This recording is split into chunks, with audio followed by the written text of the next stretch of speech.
고요한 밤, 세상의 모든 소음이 잠들고 오직 시간의 흐름만이 희미하게 느껴지는 시간입니다.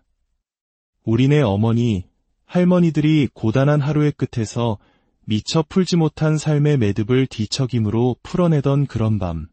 오늘 우리는 한 여인의 잠 못 드는 밤을 통해 그녀의 삶에 그어진 지워지지 않는 낙서와 그 흔적들을 따라가 보려 합니다. 화면 속 세상이 깜빡이며 바뀔 때마다 남편은 잠결에도 미간을 찌푸리며 돌아눕습니다. 소리를 최대한 줄였건만 그의 예민한 잠은 작은 소음 하나도 용납하지 못하는 듯합니다. 리모컨의 볼륨 버튼을 더듬어 소리를 거의 없애고 채널을 돌려봅니다. 죽음 직전까지 노란 머리에 귀걸이를 걸고 있던 아이돌보다 더 예쁘장한 사내 녀석들이 시시덕거리던 채널에서는 이제 100살까지 보장한다는 보험 상품 광고가 한창입니다. 시끄럽게 떠들어대는 저 젊은이들의 수다를 들을 마음도 없고 100살까지 보장한다는 저 달콤한 약속도 귀에 들어오지 않습니다. 사는 게 뭐라고 그리 재미있다고. 지금도 온 몸뚱이가 쑤시고 아픈데 100살까지 살아서 무슨 영화를 보겠다는 건지. 공연히 화가 치밀어 채널을 돌리는 손가락에 힘이 들어갑니다. 바로 그때 화면 위에 희미하게 남아있던 검은 펜 자국이 눈에 들어옵니다.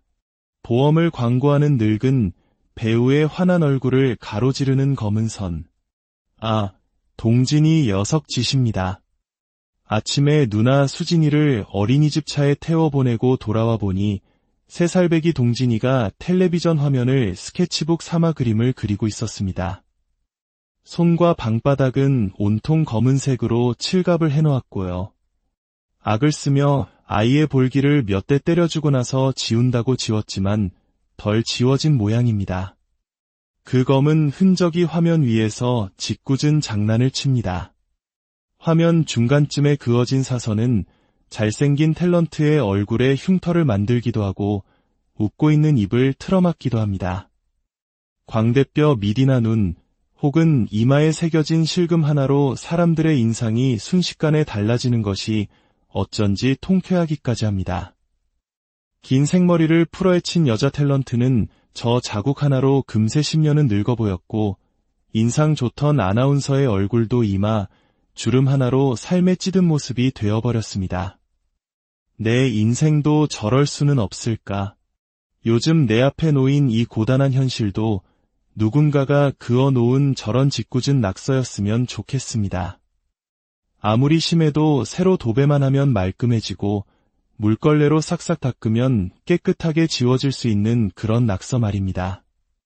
얼마쯤 지워내면 예전처럼 큰아들과 수진이 어미가 나란히 집으로 들어오는 모습을 볼 수 있을까요? 그런 날이 오기는 올까요? 참 쓸데없는 망상입니다. 아침에 아이를 때린 것이 마음에 걸려 잠든 아이의 몸을 괜스레 들썩여봅니다. 한창 제 어미 손이 필요한 아이들입니다. 그걸 알면서도 이를 저지르는 아이들에게 늘 이 늙은 몸이 먼저 화풀이를 하고 맙니다. 한숨을 내쉬며 시계를 보니 밤 11시가 넘었습니다. 내일은 둘째 아들네 집들이에 가야 하니 잠을 자둬야 하는데 잠은 여전히 저만치 멀리 있습니다. 신혼여행에서 돌아온 둘째가 근 한 달을 벼르더니 이제야 집들이를 하겠다고 했습니다. 형님과 아주버님도 함께 오세요. 둘째 며느리가 마지못한 듯 기어드는 목소리로 전화를 걸어왔습니다. 삭삭하던 큰며느리에 비해 부침성도 없고 여리기만 한 아이입니다. 하지만 자라보고 놀란 가슴 소뚜껑 보고 놀란다고 그 애들 앞에서는 속마음조차 가리게 됩니다. 제 앞가림하기도 버거워 보이는 며느리에게 뭘 얻어먹겠나 싶어 거절하려다가 그래도 한 번은 가봐야 할 일이기에 그러마 하고 승낙한 것이 되레 내 마음을 이렇게 흔들어 놓은 모양입니다. 낮에 큰아들 녀석에게 전화를 걸어 동생네 집들이 소식을 알렸습니다. 이럴 때 모기는 척 한번 가봐야지 평생 안 볼 사람들도 아닌데 와서 내 새끼들도 한번 들여다보고. 하지만 대답은 시원치 않았습니다. 이 늦은 시각까지 아무 연락이 없는 걸 보면 안 오는 게 확실한데도 귀는 여전히 현관문 쪽을 향해 열려 있습니다. 채널을 돌리다.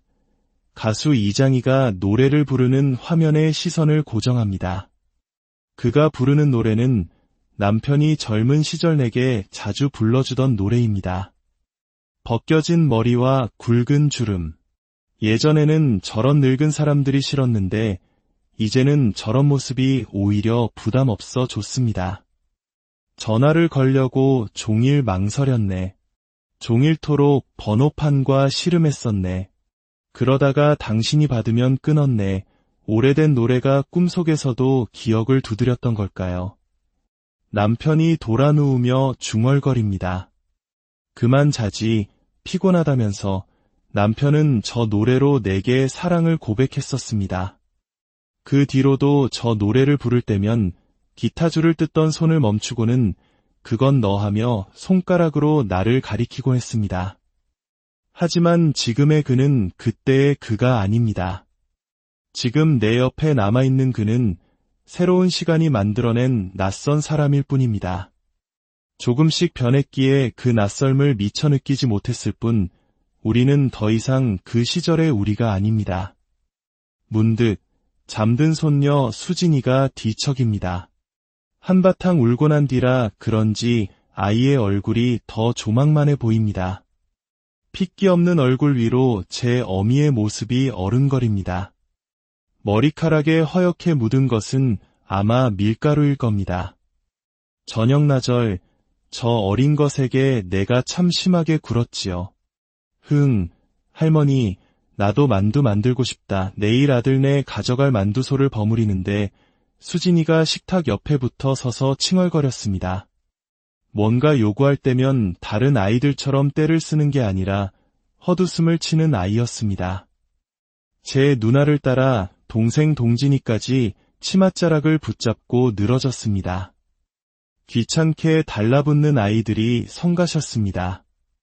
아니, 민망할 정도로 내 눈치부터 살피는 아이들에게 화가 났습니다. 제 어미였다면 저렇게까지 눈치를 볼까? 벼랑간 역정이 훅 하고 밀려왔습니다. 저거나 치우지 못해. 어떻게 된 애들이 늘어놓을 줄만 알았지 치울 줄은 몰라. 대체 누구를 닮은 거니? 이 마지막 말만은 간신히 목구멍으로 삼켰습니다. 언젠가 제 어미를 탓하는 말을 했다가 내 살배기 수진이에게 호되게 당한 기억 때문입니다. 불시에 찾아간 아들네 집은 그야말로 난장판이었습니다. 반갑다고 달려드는 수진이를 품에 안으며 발끝에 차이는 장난감을 집어넣다가 나도 모르게 혀를 차며 내뱉었습니다. 대체 너는 시집 오기 전에 뭘 보고 배웠니? 서방 밥을 제때 챙겨줄 줄 아나, 애를 제대로 거둘 줄 아나. 말이 채 끝나기도 전에 품에 안겼던 아이가 나를 밀어냈습니다. 품에서 벗어난 수진이는 허리에 두 손을 턱 짚더니 눈을 동그랗게 뜨며 말했습니다. 할머니, 우리 엄마 야단치지 마. 우리 엄마 욕할 거면 할머니 집으로 가. 아빠 때문에 우리 엄마 어젯밤에도 울었단 말이야. 아이의 눈길을 피해 바라본 베란다 구석에는 소주병 두어 개가 나란히 서 있었습니다. 그때 이 아이들의 문제를 좀 더 깊숙이 들여다보았더라면 지금과 같은 상황은 오지 않았을까요? 아들에게 전화해 물어도 늘 같은 대답뿐이었습니다. 그 사람이 배가 불러오니까 신경이 예민해져서 그래요. 그러니까 엄마도 불시에 집에 드나들지 마세요. 그건 예의가 아니잖아요. 아니라는 말에 안심했습니다. 안심했기에 제 집을 마음대로 드나들지 못하게 하는 아들 녀석이 되래 결심했습니다. 그때의 당당하던 수진이는 이제 없습니다. 지청구를 들은 아이는 잠시 주춤하더니 동생과 함께 거실 장난감을 다 치우고는 쪼르르 달려와 다시 그 묘한 헛웃음을 쳤습니다. 할머니, 다 치웠어요. 그러니까 우리 만두 만들어도 되죠. 저것도 살기 위한 몸부림일까요? 아이는 언제부터인가 무안하거나 어색한 상황이 되면 일부러 목소리를 굵게 만들어 헛웃음을 치는 버릇이 생겼습니다. 나이에 비해 속이 너무 빨리 들어차는 아이를 보며 속이 짜하다 못해 아려옵니다. 텔레비전 속의 이장이가 이제는 나 그대에게 모두 드리리를 부릅니다. 아, 저 노래. 부모님이 집을 비운 어느 여름밤이었습니다. 오빠 친구들이 마당에 모여들었고 모깃불 연기 속에서 상현 오빠, 지금의 남편이 기타를 치고 있었습니다. 17살 나의 마음은 굳게 닫은 방문 너머 마당가를 서성였습니다.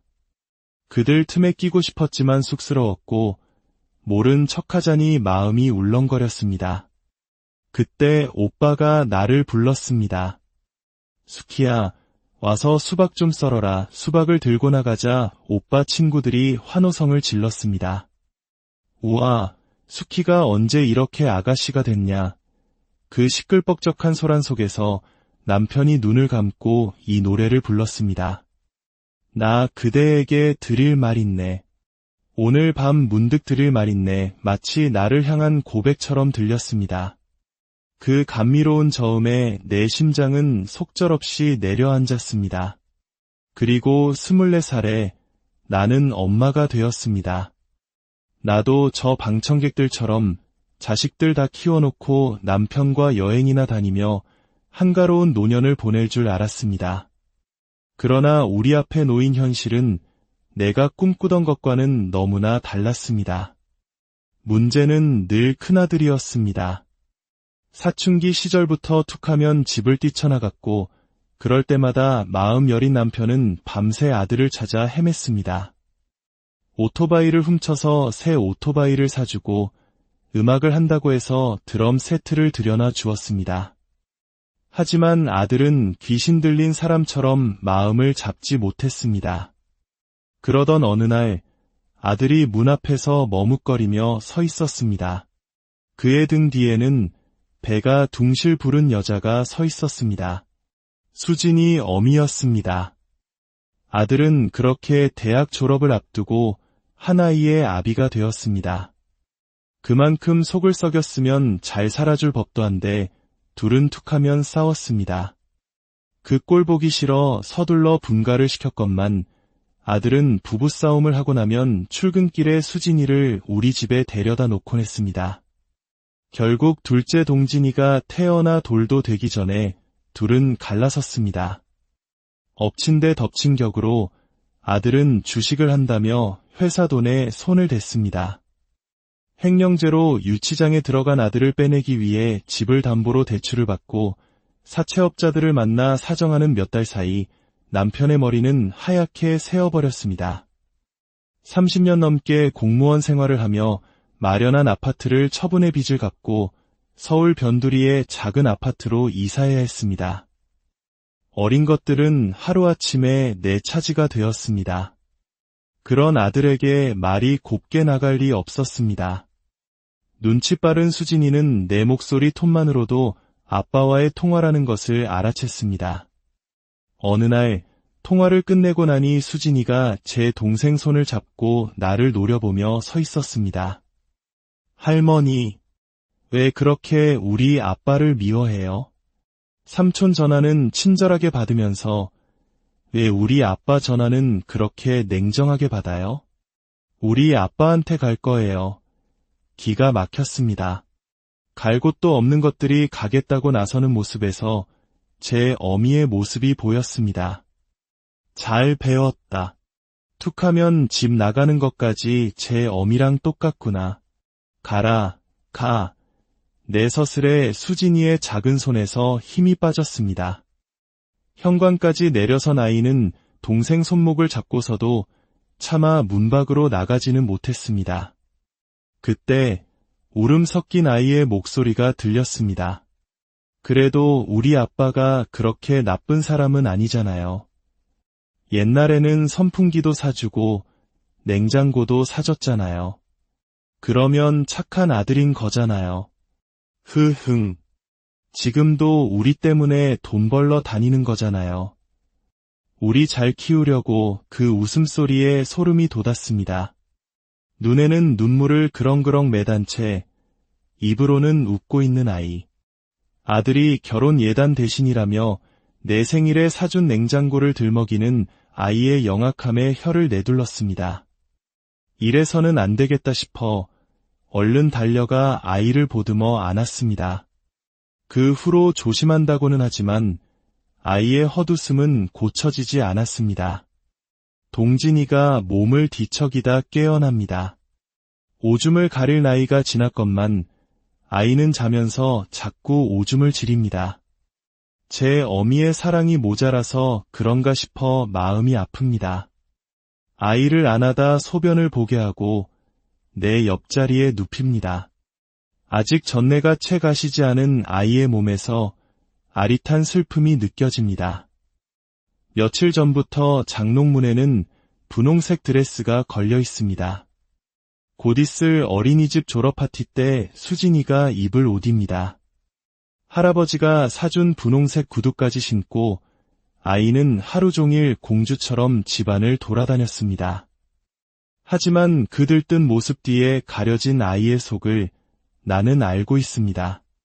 지난주였습니다. 어린이집에서 돌아온 수진이가 현관 앞에 주저앉았습니다. 오늘 새 노래를 배웠어요. 근데 선생님이 졸업 파티 때 나보고 그 노래를 부르래요. 아이는 힘없이 말했습니다. 잘 됐네. 그런데 무슨 노래인데 표정이 그래.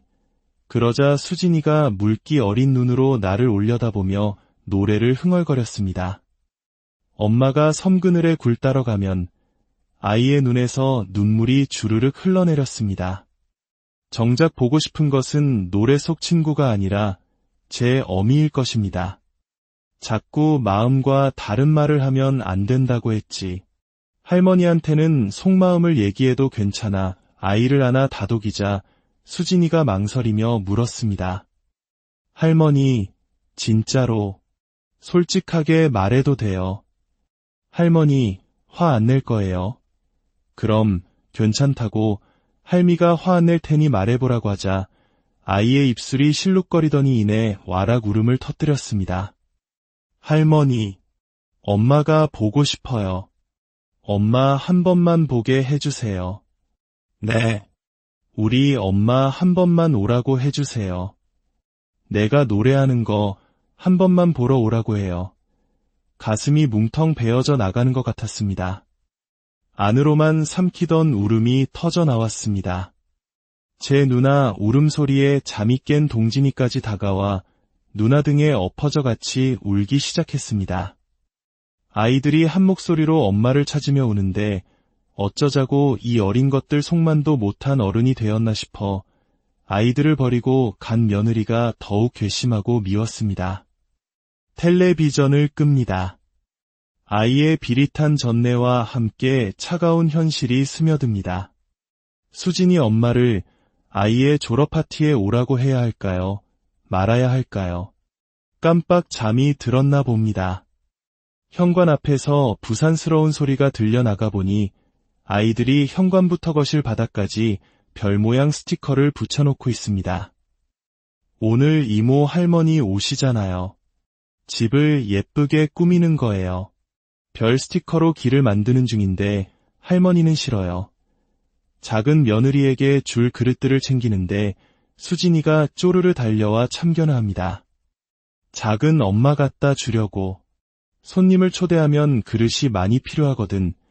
내가 쓰지 않고 넣어두었던 예쁜 커피잔 세트를 꺼내자 아이가 거실 바닥에 벌러덩 누워버립니다. 눈에는 눈물이, 입가에는 그 어정쩡한 웃음이 섞여 있습니다. 정말 그걸 다 갖다 준단 말이에요. 의자를 놓고 찬장 꼭대기에서 손님용 수저 세트까지 꺼내놓자 아이는 더 이상 참지 못하고 기어이 울음을 터뜨립니다. 이제 아이의 얼굴에서 그 위태롭던 헛웃음은 사라지고 없습니다. 방에서 신문을 보던 남편이 달려나와 아이를 일으켜 세웁니다.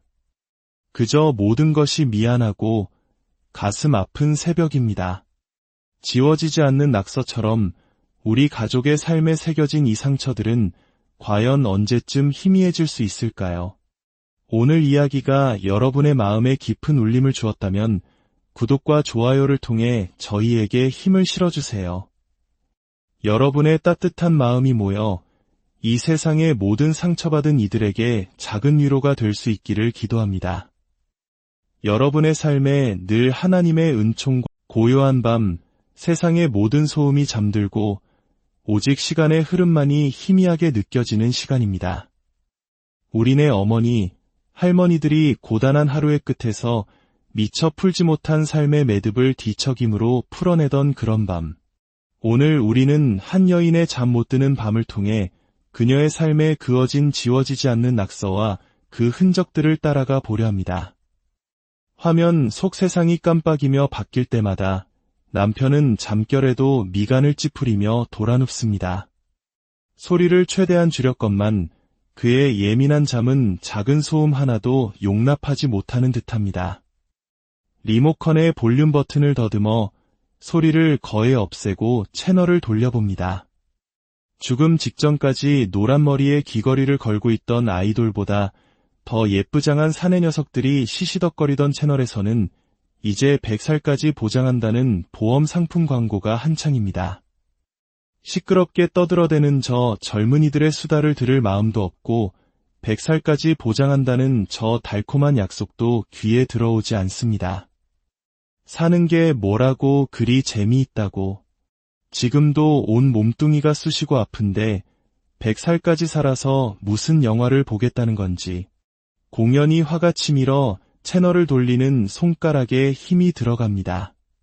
바로 그때 화면 위에 희미하게 남아있던 검은 펜 자국이 눈에 들어옵니다. 보험을 광고하는 늙은 배우의 환한 얼굴을 가로지르는 검은 선. 아, 동진이 녀석 짓입니다. 아침에 누나 수진이를 어린이집 차에 태워보내고 돌아와 보니 3살배기 동진이가 텔레비전 화면을 스케치북 삼아 그림을 그리고 있었습니다. 손과 방바닥은 온통 검은색으로 칠갑을 해놓았고요. 악을 쓰며 아이의 볼기를 몇 대 때려주고 나서 지운다고 지웠지만 덜 지워진 모양입니다. 그 검은 흔적이 화면 위에서 짓궂은 장난을 칩니다. 화면 중간쯤에 그어진 사선은 잘생긴 탤런트의 얼굴에 흉터를 만들기도 하고 웃고 있는 입을 틀어막기도 합니다. 광대뼈 미디나 눈 혹은 이마에 새겨진 실금 하나로 사람들의 인상이 순식간에 달라지는 것이 어쩐지 통쾌하기까지 합니다. 긴 생머리를 풀어헤친 여자 탤런트는 저 자국 하나로 금세 10년은 늙어 보였고 인상 좋던 아나운서의 얼굴도 이마, 주름 하나로 삶에 찌든 모습이 되어버렸습니다. 내 인생도 저럴 수는 없을까. 요즘 내 앞에 놓인 이 고단한 현실도 누군가가 그어놓은 저런 짓궂은 낙서였으면 좋겠습니다. 아무리 심해도 새로 도배만 하면 말끔해지고 물걸레로 싹싹 닦으면 깨끗하게 지워질 수 있는 그런 낙서 말입니다. 얼마쯤 지워내면 예전처럼 큰아들과 수진이 어미가 나란히 집으로 들어오는 모습을 볼 수 있을까요? 그런 날이 오기는 올까요? 참 쓸데없는 망상입니다. 아침에 아이를 때린 것이 마음에 걸려 잠든 아이의 몸을 괜스레 들썩여봅니다. 한창 제 어미 손이 필요한 아이들입니다. 그걸 알면서도 이를 저지르는 아이들에게 늘 이 늙은 몸이 먼저 화풀이를 하고 맙니다. 한숨을 내쉬며 시계를 보니 밤 11시가 넘었습니다. 내일은 둘째 아들네 집들이에 가야 하니 잠을 자둬야 하는데 잠은 여전히 저만치 멀리 있습니다. 신혼여행에서 돌아온 둘째가 근 한 달을 벼르더니 이제야 집들이를 하겠다고 했습니다. 형님과 아주버님도 함께 오세요. 둘째 며느리가 마지못한 듯 기어드는 목소리로 전화를 걸어왔습니다. 삭삭하던 큰며느리에 비해 부침성도 없고 여리기만 한 아이입니다. 하지만 자라보고 놀란 가슴 소뚜껑 보고 놀란다고 그 애들 앞에서는 속마음조차 가리게 됩니다. 제 앞가림하기도 버거워 보이는 며느리에게 뭘 얻어먹겠나 싶어 거절하려다가 그래도 한 번은 가봐야 할 일이기에 그러마 하고 승낙한 것이 되레 내 마음을 이렇게 흔들어 놓은 모양입니다. 낮에 큰아들 녀석에게 전화를 걸어 동생네 집들이 소식을 알렸습니다. 이럴 때 모기는 척 한번 가봐야지 평생 안 볼 사람들도 아닌데 와서 내 새끼들도 한번 들여다보고. 하지만 대답은 시원치 않았습니다. 이 늦은 시각까지 아무 연락이 없는 걸 보면 안 오는 게 확실한데도 귀는 여전히 현관문 쪽을 향해 열려 있습니다. 채널을 돌리다. 가수 이장희가 노래를 부르는 화면에 시선을 고정합니다. 그가 부르는 노래는 남편이 젊은 시절 내게 자주 불러주던 노래입니다. 벗겨진 머리와 굵은 주름. 예전에는 저런 늙은 사람들이 싫었는데 이제는 저런 모습이 오히려 부담 없어 좋습니다. 전화를 걸려고 종일 망설였네. 종일토록 번호판과 씨름했었네. 그러다가 당신이 받으면 끊었네. 오래된 노래가 꿈속에서도 기억을 두드렸던 걸까요? 남편이 돌아 누우며 중얼거립니다. 그만 자지, 피곤하다면서. 남편은 저 노래로 내게 사랑을 고백했었습니다. 그 뒤로도 저 노래를 부를 때면 기타줄을 뜯던 손을 멈추고는 그건 너 하며 손가락으로 나를 가리키곤 했습니다. 하지만 지금의 그는 그때의 그가 아닙니다. 지금 내 옆에 남아있는 그는 새로운 시간이 만들어낸 낯선 사람일 뿐입니다. 조금씩 변했기에 그 낯설음을 미처 느끼지 못했을 뿐 우리는 더 이상 그 시절의 우리가 아닙니다. 문득 잠든 손녀 수진이가 뒤척입니다. 한바탕 울고 난 뒤라 그런지 아이의 얼굴이 더 조망만해 보입니다. 핏기 없는 얼굴 위로 제 어미의 모습이 어른거립니다. 머리카락에 허옇게 묻은 것은 아마 밀가루일 겁니다. 저녁나절 저 어린 것에게 내가 참 심하게 굴었지요. 할머니, 나도 만두 만들고 싶다. 내일 아들네 가져갈 만두소를 버무리는데 수진이가 식탁 옆에 붙어 서서 칭얼거렸습니다. 뭔가 요구할 때면 다른 아이들처럼 떼를 쓰는 게 아니라 헛웃음을 치는 아이였습니다. 제 누나를 따라 동생 동진이까지 치맛자락을 붙잡고 늘어졌습니다. 귀찮게 달라붙는 아이들이 성가셨습니다. 아니, 민망할 정도로 내 눈치부터 살피는 아이들에게 화가 났습니다. 제 어미였다면 저렇게까지 눈치를 볼까? 벼랑간 역정이 훅 하고 밀려왔습니다. 저거나 치우지 못해. 어떻게 된 애들이 늘어놓을 줄만 알았지 치울 줄은 몰라. 대체 누구를 닮은 거니? 이 마지막 말만은 간신히 목구멍으로 삼켰습니다. 언젠가 제 어미를 탓하는 말을 했다가 내 살배기 수진이에게 호되게 당한 기억 때문입니다. 불시에 찾아간 아들네 집은 그야말로 난장판이었습니다. 반갑다고 달려드는 수진이를 품에 안으며 발끝에 차이는 장난감을 집어넣다가 나도 모르게 혀를 차며 내뱉었습니다. 대체 너는 시집 오기 전에 뭘 보고 배웠니? 서방 밥을 제때 챙겨줄 줄 아나, 애를 제대로 거둘 줄 아나. 말이 채 끝나기도 전에 품에 안겼던 아이가 나를 밀어냈습니다. 품에서 벗어난 수진이는 허리에 두 손을 턱 짚더니 눈을 동그랗게 뜨며 말했습니다. 할머니, 우리 엄마 야단치지 마. 우리 엄마 욕할 거면 할머니 집으로 가. 아빠 때문에 우리 엄마 어젯밤에도 울었단 말이야. 아이의 눈길을 피해 바라본 베란다 구석에는 소주병 두어 개가 나란히 서 있었습니다. 그때 이 아이들의 문제를 좀 더 깊숙이 들여다보았더라면 지금과 같은 상황은 오지 않았을까요? 아들에게 전화해 물어도 늘 같은 대답뿐이었습니다. 그 사람이 배가 불러오니까 신경이 예민해져서 그래요. 그러니까 엄마도 불시에 집에 드나들지 마세요. 그건 예의가 아니잖아요. 아니라는 말에 안심했습니다. 안심했기에 제 집을 마음대로 드나들지 못하게 하는 아들 녀석이 되래 결심했습니다. 그때의 당당하던 수진이는 이제 없습니다. 지청구를 들은 아이는 잠시 주춤하더니 동생과 함께 거실 장난감을 다 치우고는 쪼르르 달려와 다시 그 묘한 헛웃음을 쳤습니다. 흐흥, 할머니, 다 치웠어요. 그러니까 우리 만두 만들어도 되죠. 저것도 살기 위한 몸부림일까요? 아이는 언제부터인가 무안하거나 어색한 상황이 되면 일부러 목소리를 굵게 만들어 헛웃음을 치는 버릇이 생겼습니다. 나이에 비해 속이 너무 빨리 들어차는 아이를 보며 속이 짜하다 못해 아려옵니다. 텔레비전 속의 이장이가 이제는 나 그대에게 모두 드리리를 부릅니다. 아, 저 노래. 부모님이 집을 비운 어느 여름밤이었습니다. 오빠 친구들이 마당에 모여들었고 모깃불 연기 속에서 상현 오빠, 지금의 남편이 기타를 치고 있었습니다. 17살 나의 마음은 굳게 닫은 방문 너머 마당가를 서성였습니다. 그들 틈에 끼고 싶었지만 쑥스러웠고 모른 척하자니 마음이 울렁거렸습니다. 그때 오빠가 나를 불렀습니다. 수키야, 와서 수박 좀 썰어라. 수박을 들고 나가자 오빠 친구들이 환호성을 질렀습니다. 우와, 수키가 언제 이렇게 아가씨가 됐냐.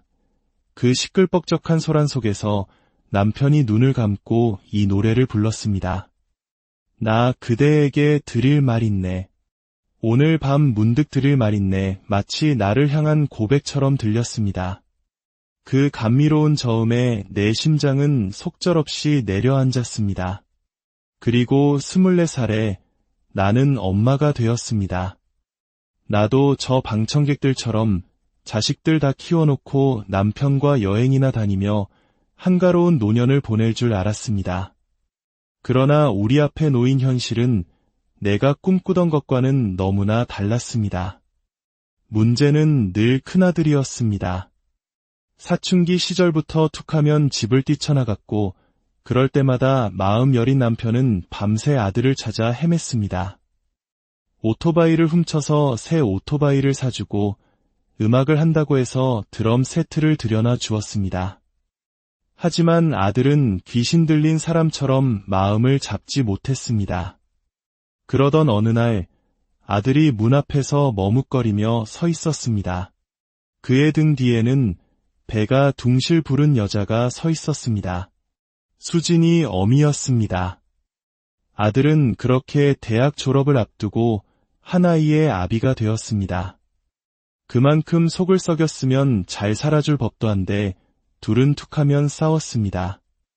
그 꼴 보기 싫어 서둘러 분가를 시켰건만 아들은 부부싸움을 하고 나면 출근길에 수진이를 우리 집에 데려다 놓곤 했습니다. 결국 둘째 동진이가 태어나 돌도 되기 전에 둘은 갈라섰습니다. 엎친 데 덮친 격으로 아들은 주식을 한다며 회사 돈에 손을 댔습니다. 횡령죄로 유치장에 들어간 아들을 빼내기 위해 집을 담보로 대출을 받고 사채업자들을 만나 사정하는 몇 달 사이 남편의 머리는 하얗게 새어버렸습니다. 30년 넘게 공무원 생활을 하며 마련한 아파트를 처분의 빚을 갚고 서울 변두리의 작은 아파트로 이사해야 했습니다. 어린 것들은 하루아침에 내 차지가 되었습니다. 그런 아들에게 말이 곱게 나갈 리 없었습니다. 눈치 빠른 수진이는 내 목소리 톤만으로도 아빠와의 통화라는 것을 알아챘습니다. 어느 날 통화를 끝내고 나니 수진이가 제 동생 손을 잡고 나를 노려보며 서 있었습니다. 할머니, 왜 그렇게 우리 아빠를 미워해요? 삼촌 전화는 친절하게 받으면서 왜 우리 아빠 전화는 그렇게 냉정하게 받아요? 우리 아빠한테 갈 거예요. 기가 막혔습니다. 갈 곳도 없는 것들이 가겠다고 나서는 모습에서 제 어미의 모습이 보였습니다. 잘 배웠다. 툭하면 집 나가는 것까지 제 어미랑 똑같구나. 가라, 가. 내 서슬에 수진이의 작은 손에서 힘이 빠졌습니다. 현관까지 내려선 아이는 동생 손목을 잡고서도 차마 문 밖으로 나가지는 못했습니다. 그때 울음 섞인 아이의 목소리가 들렸습니다. 그래도 우리 아빠가 그렇게 나쁜 사람은 아니잖아요. 옛날에는 선풍기도 사주고 냉장고도 사줬잖아요. 그러면 착한 아들인 거잖아요. 흐흥. 지금도 우리 때문에 돈 벌러 다니는 거잖아요. 우리 잘 키우려고 그 웃음소리에 소름이 돋았습니다. 눈에는 눈물을 그렁그렁 매단 채 입으로는 웃고 있는 아이. 아들이 결혼 예단 대신이라며 내 생일에 사준 냉장고를 들먹이는 아이의 영악함에 혀를 내둘렀습니다. 이래서는 안 되겠다 싶어 얼른 달려가 아이를 보듬어 안았습니다. 그 후로 조심한다고는 하지만 아이의 헛웃음은 고쳐지지 않았습니다. 동진이가 몸을 뒤척이다 깨어납니다. 오줌을 가릴 나이가 지났건만 아이는 자면서 자꾸 오줌을 지립니다.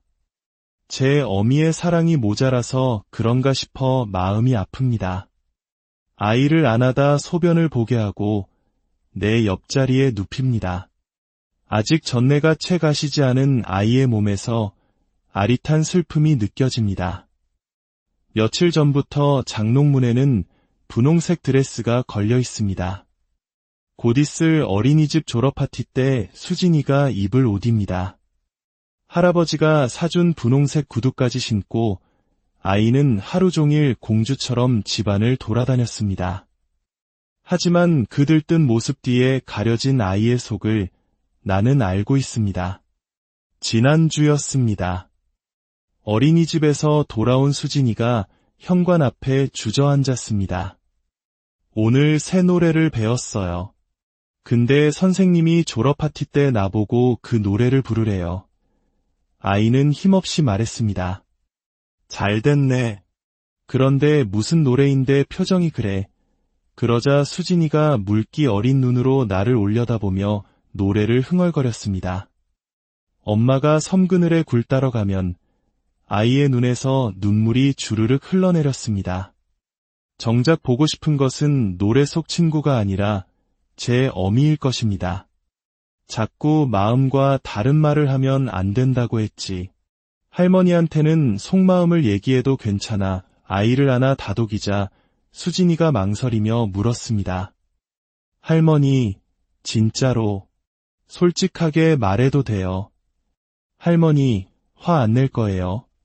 그럼 괜찮다고 할미가 화 안 낼 테니 말해보라고 하자 아이의 입술이 실룩거리더니 이내 와락 울음을 터뜨렸습니다. 할머니, 엄마가 보고 싶어요. 엄마 한 번만 보게 해주세요. 네.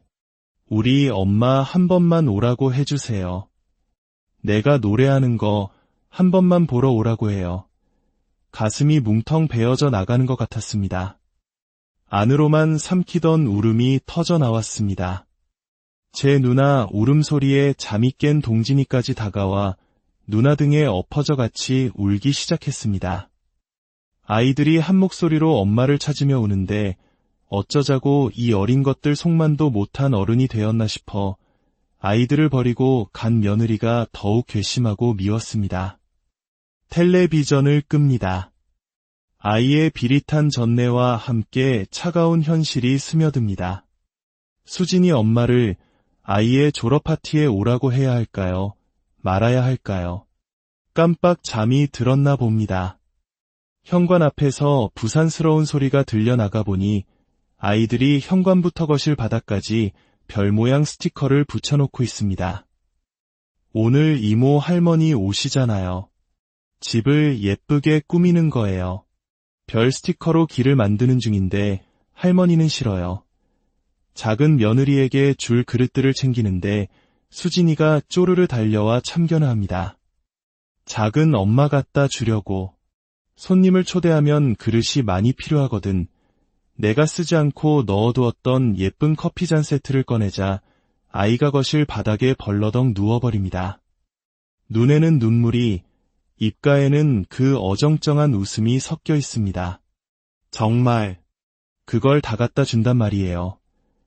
의자를 놓고 찬장 꼭대기에서 손님용 수저 세트까지 꺼내놓자 아이는 더 이상 참지 못하고 기어이 울음을 터뜨립니다. 이제 아이의 얼굴에서 그 위태롭던 헛웃음은 사라지고 없습니다. 방에서 신문을 보던 남편이 달려나와 아이를 일으켜 세웁니다. 그저 모든 것이 미안하고 가슴 아픈 새벽입니다. 지워지지 않는 낙서처럼 우리 가족의 삶에 새겨진 이 상처들은 과연 언제쯤 희미해질 수 있을까요? 오늘 이야기가 여러분의 마음에 깊은 울림을 주었다면 구독과 좋아요를 통해 저희에게 힘을 실어주세요. 여러분의 따뜻한 마음이 모여 이 세상의 모든 상처받은 이들에게 작은 위로가 될 수 있기를 기도합니다. 여러분의 삶에 늘 하나님의 은총과 고요한 밤, 세상의 모든 소음이 잠들고 오직 시간의 흐름만이 희미하게 느껴지는 시간입니다. 우리네 어머니, 할머니들이 고단한 하루의 끝에서 미처 풀지 못한 삶의 매듭을 뒤척임으로 풀어내던 그런 밤. 오늘 우리는 한 여인의 잠 못 드는 밤을 통해 그녀의 삶에 그어진 지워지지 않는 낙서와 그 흔적들을 따라가 보려 합니다. 화면 속 세상이 깜빡이며 바뀔 때마다 남편은 잠결에도 미간을 찌푸리며 돌아눕습니다. 소리를 최대한 줄였건만 그의 예민한 잠은 작은 소음 하나도 용납하지 못하는 듯합니다. 리모컨의 볼륨 버튼을 더듬어 소리를 거의 없애고 채널을 돌려봅니다. 죽음 직전까지 노란 머리에 귀걸이를 걸고 있던 아이돌보다 더 예쁘장한 사내 녀석들이 시시덕거리던 채널에서는 이제 100살까지 보장한다는 보험 상품 광고가 한창입니다. 시끄럽게 떠들어대는 저 젊은이들의 수다를 들을 마음도 없고 100살까지 보장한다는 저 달콤한 약속도 귀에 들어오지 않습니다. 사는 게 뭐라고 그리 재미있다고. 지금도 온 몸뚱이가 쑤시고 아픈데 100살까지 살아서 무슨 영화를 보겠다는 건지. 공연히 화가 치밀어 채널을 돌리는 손가락에 힘이 들어갑니다. 바로 그때 화면 위에 희미하게 남아있던 검은 펜 자국이 눈에 들어옵니다. 보험을 광고하는 늙은 배우의 환한 얼굴을 가로지르는 검은 선. 아, 동진이 녀석 짓입니다. 아침에 누나 수진이를 어린이집 차에 태워보내고 돌아와 보니 3살배기 동진이가 텔레비전 화면을 스케치북 삼아 그림을 그리고 있었습니다. 손과 방바닥은 온통 검은색으로 칠갑을 해놓았고요. 악을 쓰며 아이의 볼기를 몇 대 때려주고 나서 지운다고 지웠지만 덜 지워진 모양입니다. 그 검은 흔적이 화면 위에서 짓궂은 장난을 칩니다. 화면 중간쯤에 그어진 사선은 잘생긴 탤런트의 얼굴에 흉터를 만들기도 하고 웃고 있는 입을 틀어막기도 합니다. 광대뼈 미디나 눈 혹은 이마에 새겨진 실금 하나로 사람들의 인상이 순식간에 달라지는 것이 어쩐지 통쾌하기까지 합니다. 긴 생머리를 풀어헤친 여자 탤런트는 저 자국 하나로 금세 10년은 늙어 보였고 인상 좋던 아나운서의 얼굴도 이마, 주름 하나로 삶에 찌든 모습이 되어버렸습니다. 내 인생도 저럴 수는 없을까. 요즘 내 앞에 놓인 이 고단한 현실도 누군가가 그어놓은 저런 짓궂은 낙서였으면 좋겠습니다. 아무리 심해도 새로 도배만 하면 말끔해지고 물걸레로 싹싹 닦으면 깨끗하게 지워질 수 있는 그런 낙서 말입니다. 얼마쯤 지워내면 예전처럼 큰아들과 수진이 어미가 나란히 집으로 들어오는 모습을 볼 수 있을까요? 그런 날이 오기는 올까요? 참 쓸데없는 망상입니다. 아침에 아이를 때린 것이 마음에 걸려 잠든 아이의 몸을 괜스레 들썩여봅니다. 한창 제 어미 손이 필요한 아이들입니다. 그걸 알면서도 이를 저지르는 아이들에게 늘 이 늙은 몸이 먼저 화풀이를 하고 맙니다. 한숨을 내쉬며 시계를 보니 밤 11시가 넘었습니다. 내일은 둘째 아들네 집들이에 가야 하니 잠을 자둬야 하는데 잠은 여전히 저만치 멀리 있습니다. 신혼여행에서 돌아온 둘째가 근 한 달을 벼르더니 이제야 집들이를 하겠다고 했습니다. 형님과 아주버님도 함께 오세요. 둘째 며느리가 마지못한 듯 기어드는 목소리로 전화를 걸어왔습니다. 삭삭하던 큰며느리에 비해 부침성도 없고 여리기만 한 아이입니다. 하지만 자라보고 놀란 가슴 소뚜껑 보고 놀란다고 그 애들 앞에서는 속마음조차 가리게 됩니다. 제 앞가림하기도 버거워 보이는 며느리에게 뭘 얻어먹겠나 싶어 거절하려다가 그래도 한 번은 가봐야 할 일이기에 그러마 하고 승낙한 것이 되레 내 마음을 이렇게 흔들어 놓은 모양입니다. 낮에 큰아들 녀석에게 전화를 걸어 동생네 집들이 소식을 알렸습니다. 이럴 때 모기는 척 한번 가봐야지 평생 안 볼 사람들도 아닌데 와서 내 새끼들도 한번 들여다보고. 하지만 대답은 시원치 않았습니다. 이 늦은 시각까지 아무 연락이 없는 걸 보면 안 오는 게 확실한데도 귀는 여전히 현관문 쪽을 향해 열려 있습니다. 채널을 돌리다. 가수 이장희가 노래를 부르는 화면에 시선을 고정합니다. 그가 부르는 노래는 남편이 젊은 시절 내게 자주 불러주던 노래입니다. 벗겨진 머리와 굵은 주름. 예전에는 저런 늙은 사람들이 싫었는데 이제는 저런 모습이 오히려 부담 없어 좋습니다. 전화를 걸려고 종일 망설였네. 종일토록 번호판과 씨름했었네. 그러다가 당신이 받으면 끊었네. 오래된 노래가 꿈속에서도 기억을 두드렸던 걸까요? 남편이 돌아 누우며 중얼거립니다. 그만 자지, 피곤하다면서. 남편은 저 노래로 내게 사랑을 고백했었습니다. 그 뒤로도 저 노래를 부를 때면 기타줄을 뜯던 손을 멈추고는 그건 너 하며 손가락으로 나를 가리키곤 했습니다.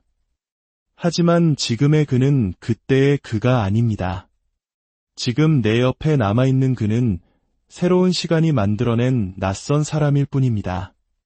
조금씩 변했기에 그 낯설음을 미처 느끼지 못했을 뿐 우리는 더 이상 그 시절의 우리가 아닙니다. 문득 잠든 손녀 수진이가 뒤척입니다. 한바탕 울고 난 뒤라 그런지 아이의 얼굴이 더 조망만해 보입니다. 핏기 없는 얼굴 위로 제 어미의 모습이 어른거립니다. 머리카락에 허옇게 묻은 것은 아마 밀가루일 겁니다. 저녁나절 저 어린 것에게 내가 참 심하게 굴었지요. 할머니, 나도 만두 만들고 싶다. 내일 아들네 가져갈 만두소를 버무리는데 수진이가 식탁 옆에 붙어 서서 칭얼거렸습니다. 뭔가 요구할 때면 다른 아이들처럼 떼를 쓰는 게 아니라 헛웃음을 치는 아이였습니다. 제 누나를 따라 동생 동진이까지 치맛자락을 붙잡고 늘어졌습니다. 귀찮게 달라붙는 아이들이 성가셨습니다. 아니, 민망할 정도로 내 눈치부터 살피는 아이들에게 화가 났습니다. 제 어미였다면 저렇게까지 눈치를 볼까? 벼랑간 역정이 훅 하고 밀려왔습니다. 저거나 치우지 못해. 어떻게 된 애들이 늘어놓을 줄만 알았지 치울 줄은 몰라. 대체 누구를 닮은 거니? 이 마지막 말만은 간신히 목구멍으로 삼켰습니다. 언젠가 제 어미를 탓하는 말을 했다가 내 살배기 수진이에게 호되게 당한 기억 때문입니다. 불시에 찾아간 아들네 집은 그야말로 난장판이었습니다. 반갑다고 달려드는 수진이를 품에 안으며 발끝에 차이는 장난감을 집어넣다가 나도 모르게 혀를 차며 내뱉었습니다. 대체 너는 시집 오기 전에 뭘 보고 배웠니? 서방 밥을 제때 챙겨줄 줄 아나, 애를 제대로 거둘 줄 아나. 말이 채 끝나기도 전에 품에 안겼던 아이가 나를 밀어냈습니다. 품에서 벗어난 수진이는 허리에 두 손을 턱 짚더니 눈을 동그랗게 뜨며 말했습니다. 할머니, 우리 엄마 야단치지 마. 우리 엄마 욕할 거면 할머니 집으로 가. 아빠 때문에 우리 엄마 어젯밤에도 울었단 말이야. 아이의 눈길을 피해 바라본 베란다 구석에는 소주병 두어 개가 나란히 서 있었습니다. 그때 이 아이들의 문제를 좀 더 깊숙이 들여다보았더라면 지금과 같은 상황은 오지 않았을까요? 아들에게 전화해 물어도 늘 같은 대답뿐이었습니다. 그 사람이 배가 불러오니까 신경이 예민해져서 그래요. 그러니까 엄마도 불시에 집에 드나들지 마세요. 그건 예의가 아니잖아요. 아니라는 말에 안심했습니다. 안심했기에 제 집을 마음대로 드나들지 못하게 하는 아들 녀석이 되래 결심했습니다. 그때의 당당하던 수진이는 이제 없습니다. 지청구를 들은 아이는 잠시 주춤하더니 동생과 함께 거실 장난감을 다 치우고는 쪼르르 달려와 다시 그 묘한 헛웃음을 쳤습니다. 흐흥, 할머니, 다 치웠어요. 그러니까 우리 만두 만들어도 되죠. 저것도 살기 위한 몸부림일까요? 아이는 언제부터인가 무안하거나 어색한 상황이 되면 일부러 목소리를 굵게 만들어 헛웃음을 치는 버릇이 생겼습니다. 나이에 비해 속이 너무 빨리 들어차는 아이를 보며 속이 짜하다 못해 아려옵니다. 텔레비전 속의 이장이가 이제는 나 그대에게 모두 드리리를 부릅니다. 아, 저 노래. 부모님이 집을 비운 어느 여름밤이었습니다. 오빠 친구들이 마당에 모여들었고 모깃불 연기 속에서 상현 오빠, 지금의 남편이 기타를 치고 있었습니다. 17살 나의 마음은 굳게 닫은 방문 너머 마당가를 서성였습니다. 그들 틈에 끼고 싶었지만 쑥스러웠고 모른 척하자니 마음이 울렁거렸습니다. 그때 오빠가 나를 불렀습니다. 수키야, 와서 수박 좀 썰어라. 수박을 들고 나가자 오빠 친구들이 환호성을 질렀습니다. 우와, 수키가 언제 이렇게 아가씨가 됐냐. 그 시끌벅적한 소란 속에서 남편이 눈을 감고 이 노래를 불렀습니다. 나 그대에게 드릴 말 있네. 오늘 밤 문득 드릴 말 있네. 마치 나를 향한 고백처럼 들렸습니다. 그 감미로운 저음에 내 심장은 속절없이 내려앉았습니다. 그리고 24살에 나는 엄마가 되었습니다.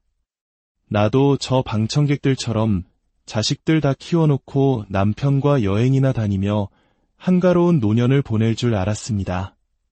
그러나 우리 앞에 놓인 현실은 내가 꿈꾸던 것과는 너무나 달랐습니다. 문제는 늘 큰아들이었습니다. 사춘기 시절부터 툭하면 집을 뛰쳐나갔고 그럴 때마다 마음 여린 남편은 밤새 아들을 찾아 헤맸습니다. 오토바이를 훔쳐서 새 오토바이를 사주고 음악을 한다고 해서 드럼 세트를 들여놔 주었습니다. 하지만 아들은 귀신 들린 사람처럼 마음을 잡지 못했습니다. 그러던 어느 날 아들이 문 앞에서 머뭇거리며 서 있었습니다. 그의 등 뒤에는 배가 둥실 부른 여자가 서 있었습니다. 수진이 어미였습니다. 아들은 그렇게 대학 졸업을 앞두고 한 아이의 아비가 되었습니다. 그만큼 속을 썩였으면 잘 살아줄 법도 한데 둘은 툭하면 싸웠습니다.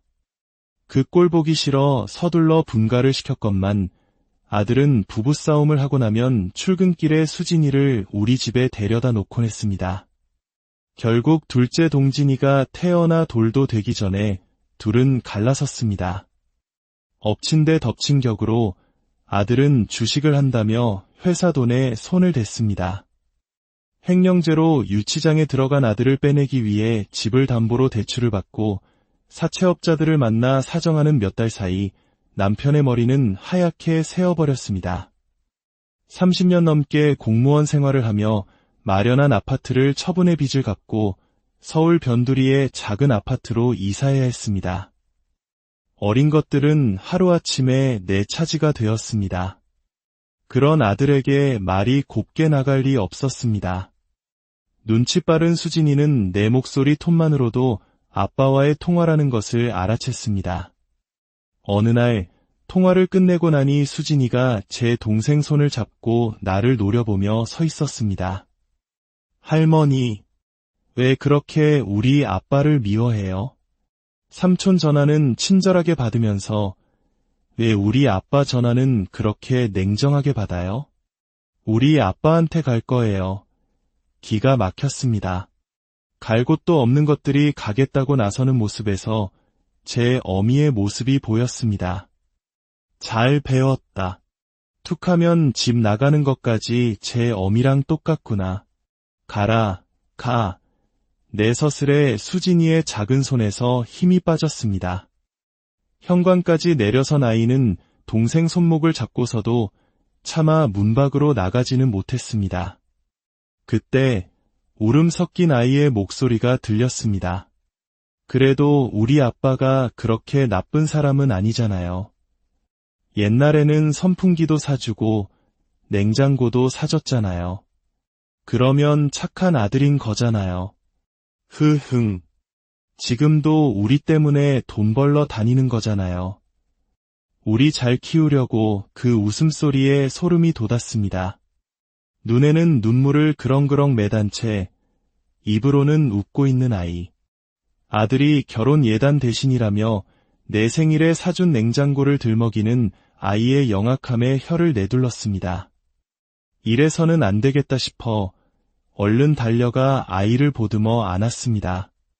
그 후로 조심한다고는 하지만 아이의 헛웃음은 고쳐지지 않았습니다. 동진이가 몸을 뒤척이다 깨어납니다. 오줌을 가릴 나이가 지났건만 아이는 자면서 자꾸 오줌을 지립니다. 제 어미의 사랑이 모자라서 그런가 싶어 마음이 아픕니다. 아이를 안아다 소변을 보게 하고 내 옆자리에 눕힙니다. 아직 전내가 채 가시지 않은 아이의 몸에서 아릿한 슬픔이 느껴집니다. 며칠 전부터 장롱문에는 분홍색 드레스가 걸려 있습니다. 곧 있을 어린이집 졸업 파티 때 수진이가 입을 옷입니다. 할아버지가 사준 분홍색 구두까지 신고 아이는 하루 종일 공주처럼 집안을 돌아다녔습니다. 하지만 그 들뜬 모습 뒤에 가려진 아이의 속을 나는 알고 있습니다. 지난주였습니다. 어린이집에서 돌아온 수진이가 현관 앞에 주저앉았습니다. 오늘 새 노래를 배웠어요. 근데 선생님이 졸업 파티 때 나보고 그 노래를 부르래요. 아이는 힘없이 말했습니다. 잘 됐네. 그런데 무슨 노래인데 표정이 그래. 그러자 수진이가 물기 어린 눈으로 나를 올려다보며 노래를 흥얼거렸습니다. 엄마가 섬그늘에 굴 따러 가면 아이의 눈에서 눈물이 주르륵 흘러내렸습니다. 정작 보고 싶은 것은 노래 속 친구가 아니라 제 어미일 것입니다. 자꾸 마음과 다른 말을 하면 안 된다고 했지. 할머니한테는 속마음을 얘기해도 괜찮아 아이를 안아 다독이자 수진이가 망설이며 물었습니다. 할머니, 진짜로 솔직하게 말해도 돼요. 할머니, 화 안 낼 거예요. 그럼 괜찮다고 할미가 화 안 낼 테니 말해보라고 하자 아이의 입술이 실룩거리더니 이내 와락 울음을 터뜨렸습니다. 할머니, 엄마가 보고 싶어요. 엄마 한 번만 보게 해주세요. 네. 우리 엄마 한 번만 오라고 해주세요. 내가 노래하는 거 한 번만 보러 오라고 해요. 가슴이 뭉텅 베어져 나가는 것 같았습니다. 안으로만 삼키던 울음이 터져 나왔습니다. 제 누나 울음소리에 잠이 깬 동진이까지 다가와 누나 등에 엎어져 같이 울기 시작했습니다. 아이들이 한 목소리로 엄마를 찾으며 우는데 어쩌자고 이 어린 것들 속만도 못한 어른이 되었나 싶어 아이들을 버리고 간 며느리가 더욱 괘씸하고 미웠습니다. 텔레비전을 끕니다. 아이의 비릿한 전내와 함께 차가운 현실이 스며듭니다. 수진이 엄마를 아이의 졸업 파티에 오라고 해야 할까요? 말아야 할까요? 깜빡 잠이 들었나 봅니다. 현관 앞에서 부산스러운 소리가 들려나가 보니 아이들이 현관부터 거실 바닥까지 별 모양 스티커를 붙여놓고 있습니다. 오늘 이모 할머니 오시잖아요. 집을 예쁘게 꾸미는 거예요. 별 스티커로 길을 만드는 중인데 할머니는 싫어요. 작은 며느리에게 줄 그릇들을 챙기는데 수진이가 쪼르르 달려와 참견을 합니다. 작은 엄마 갖다 주려고. 손님을 초대하면 그릇이 많이 필요하거든. 내가 쓰지 않고 넣어두었던 예쁜 커피잔 세트를 꺼내자 아이가 거실 바닥에 벌러덩 누워버립니다. 눈에는 눈물이, 입가에는